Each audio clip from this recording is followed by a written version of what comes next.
16,108 জন স্ত্রী, এটা কি সত্যিই সম্ভব?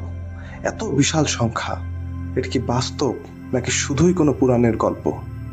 আসলে এর পেছনে লুকিয়ে আছে একটা গভীর মানবিক ইতিহাস। চলুন শুনি এক অবিশ্বাস্য কিন্তু অনুপ্রেরণামূলক গল্প। নারকাসুর নামে এক শক্তিশালী রাক্ষস ছিল, যে 16,100 জন নারীকে বন্দী করে রেখেছিল।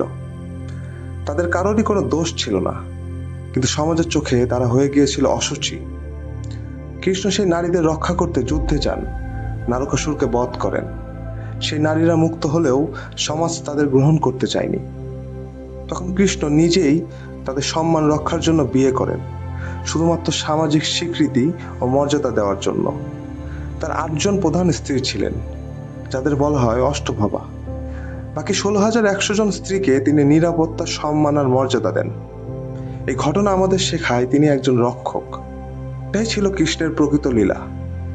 তাই এই সংখ্যার পেছনে শুধু গল্প নয়, আছে মানবিকতা, দায়িত্ব আর দুঃখী মানুষের পাশে দাঁড়ানোর এক অনন্য বার্তা। ভগবান কৃষ্ণ শুধু ভক্তির প্রতীক নন, তিনি ছিলেন সামাজিক ন্যায় বিচারের এক উজ্জ্বল আলো। ভিডিওটি ভালো লাগলে লাইক দিন, শেয়ার করুন এবং সাবস্ক্রাইব করতে ভুলবেন না।